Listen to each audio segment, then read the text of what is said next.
వర్తమానం వార్తలకు స్వాగతం. చదువుతున్నది డాక్టర్ లక్ష్మణాచార్యులు మరిగంటి. ఈరోజు వార్తల్లోని ముఖ్యాంశాలు: కేంద్రంపై మండిపడ్డ జార్ఖండ్ ముఖ్యమంత్రి హేమంత్ సోరెన్.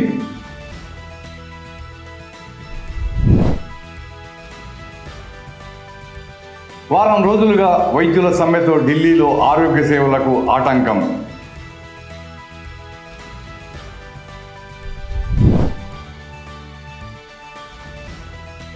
లేటరల్ ఎంట్రీ ద్వారా ప్రభుత్వ ఉద్యోగాల భర్తీపై ధ్వజమెత్తిన రాహుల్ గాంధీ.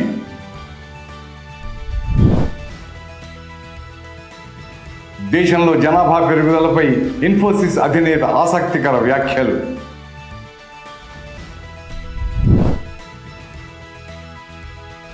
రాజ్యసభ ఉప ఎన్నికకు అభిషేక్ సింఘ్వి అభ్యర్థిత్వాన్ని ఆమోదించిన తెలంగాణ సిఎల్సి.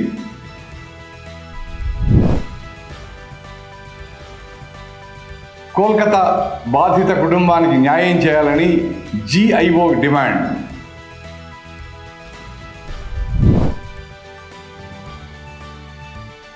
మహిళా సంక్షేమానికి భరోసా ఇచ్చిన సీఎం రేవంత్ రెడ్డి.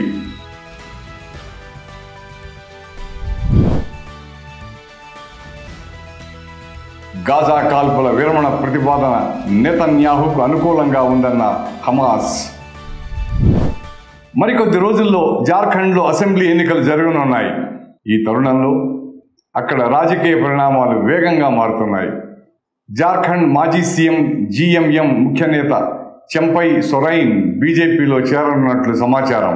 ఈ తరుణంలో జార్ఖండ్ ముఖ్యమంత్రి హేమంత్ సోరెన్ కేంద్రంపై మండిపడ్డారు.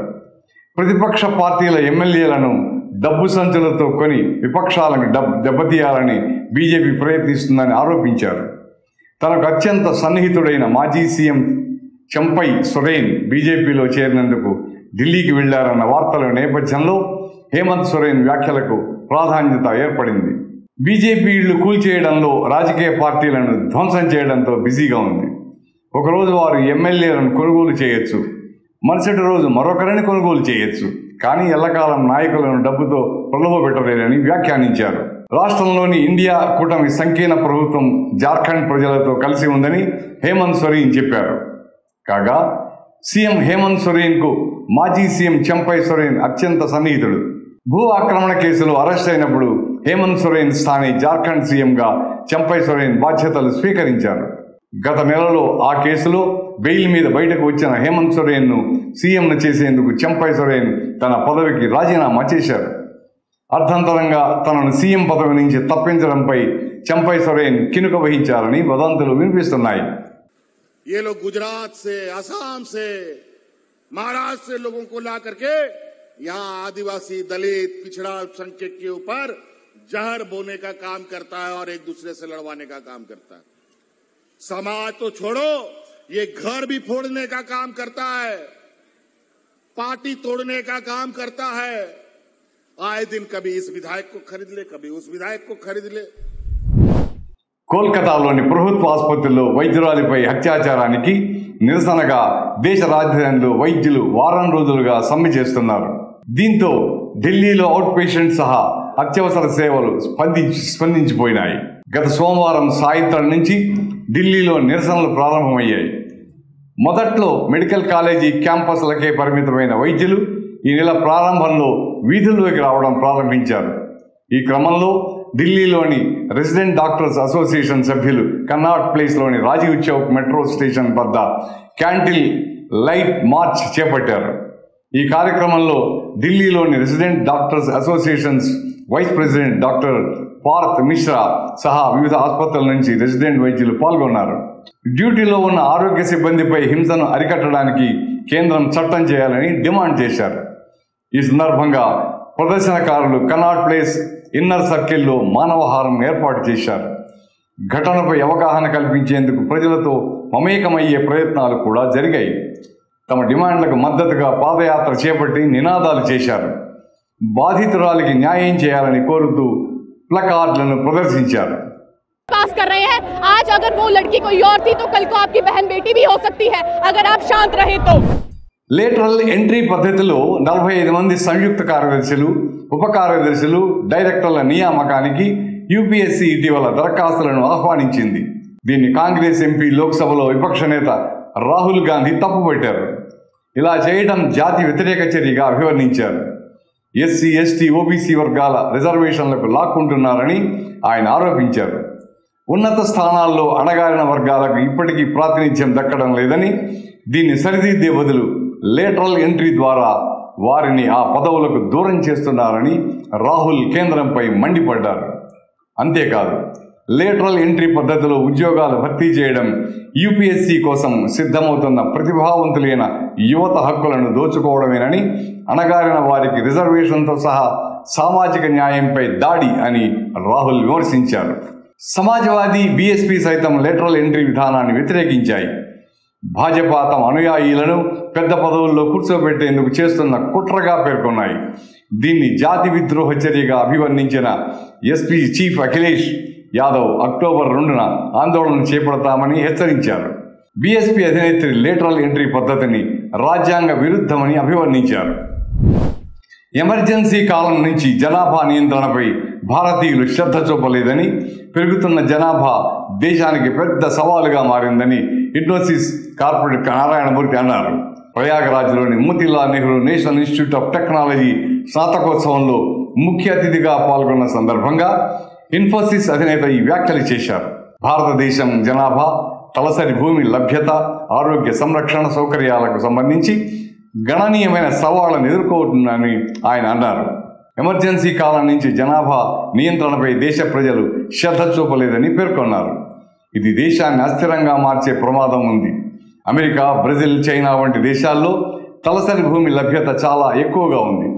భారత్లో ఆ పరిస్థితి లేదు అని మూర్తి పేర్కొన్నారు. దేశ ప్రగతికి తోడ్పడటం నిజమైన వృత్తి నిపుణుడి బాధ్యత అని నారాయణమూర్తి చెప్పారు. ఉన్నత ఆకాంక్షలు, కలలను నెరవేర్చుకునేందుకు చేసే కృషిపై ఇది ఆధారపడి ఉంటుందన్నారు. భవిష్యత్ తరాల బాగు కోసం ఒక తరం ఎన్నో త్యాగాలు చేయాలని ఆయన విద్యార్థులకు ఉద్బోధించారు.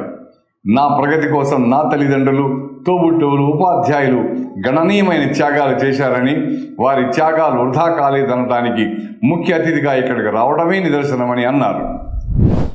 ఏఐసిసి అధికారి ప్రతినిధి, ప్రముఖ న్యాయవాది అభిషేక్ మను సింఘ్వి ఈరోజు రాజ్యసభ అభ్యర్థిగా తెలంగాణ నుంచి నామినేషన్ దాఖలు చేశారు.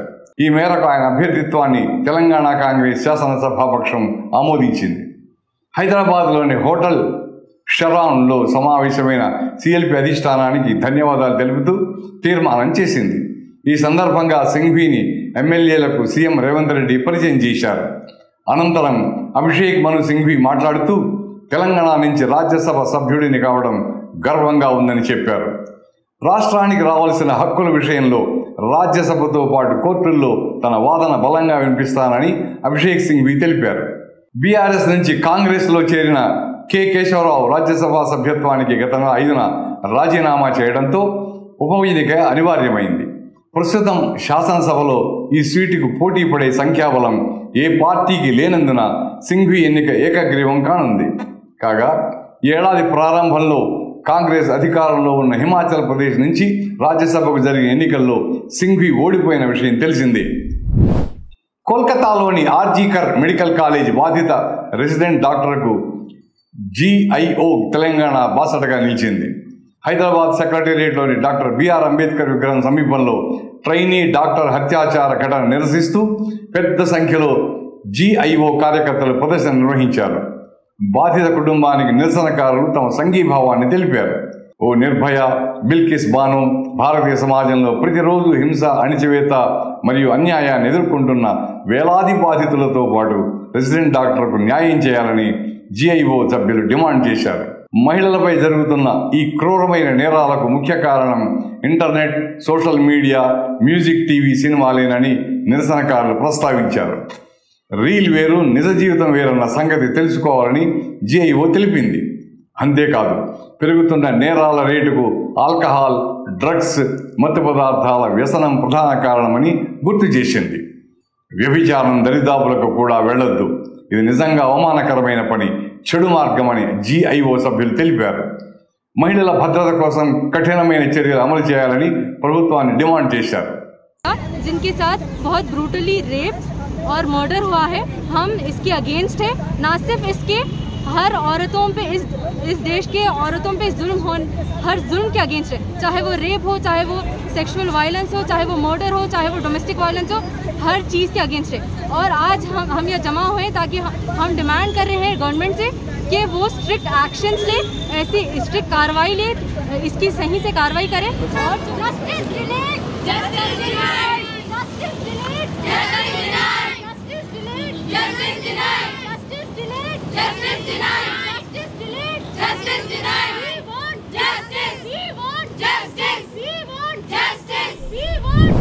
నేడు రక్షాబంధన్ సందర్భంగా తెలంగాణ రాష్ట్ర ప్రజలకు ముఖ్యమంత్రి రేవంత్ రెడ్డి శుభాకాంక్షలు తెలిపారు.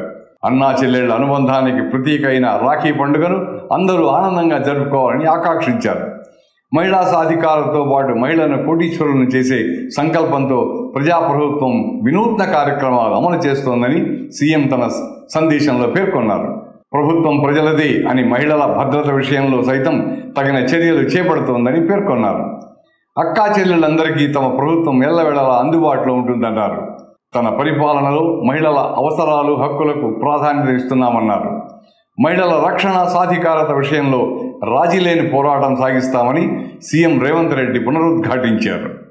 తనకు ఎలాంటి కష్టం వచ్చినా అన్నలు తోడుగా నిలుస్తాడని చెల్లి నమ్మకం. అదే రాఖీ పండుగ పరమార్థం.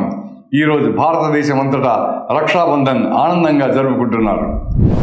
గాజా కోసం కొత్త కాల్పుల విరమణ ప్రతిపాదన ఇజ్రాయెల్ ప్రధాని బెంజమిన్ నెతన్యాహుకు అనుకూలంగా ఉందని హమాస్ విమర్శించింది. ప్రత్యేకించి శాశ్వత కాల్పుల విరమణకు ఇజ్రాయెల్ నిరాకరించిందని హమాస్ మండిపడింది. శాశ్వత కాల్పుల విరమణను తిరస్కరించడం, నెట్ జాయిలం కారిడార్, రఫా క్రాసింగ్, ఫిలడెల్ఫీ కారిడార్లపై నియంత్రణను కొనసాగించడం, ఖైదీల మార్పిడిపై కొత్త షరతులు విధించడం వంటి నెతన్యాహు డిమాండ్లకు ఈ ప్రతిపాదన పెద్దపీట కల్పించిందని హమాస్ బృందం పేర్కొంది. కాల్పుల విరమణ ఒప్పందం పూర్తి కాకుండా అడ్డుకునేందుకు ఇజ్రాయెల్ ఇలా చేసిందని హమాస్ ఆరోపించింది. మధ్యవర్తుల వైఫల్యానికి నెతన్యాహు పూర్తి బాధ్యత వహించాలని హమాస్ ఆరోపించింది. ఒక ఒప్పందాన్ని అడ్డుకోవడం, గాజాపై దూకుడు చర్యలను కొనసాగించడం ద్వారా ఇజ్రాయెల్ బందీలను అపాయం కలిగించిందని హమాస్ తెలిపింది. ఈజిప్ట్, ఖతార్ మధ్యవర్తులను అంగీకరించిన నిబంధనలను అమలు చేయాలని హమాస్ పునరుద్ఘాటించింది. ఈ వార్తలు ఇంతటితో సమాప్తం. మళ్ళీ వచ్చే బులెటిన్లో మనం కలుద్దాం. నమస్కారం.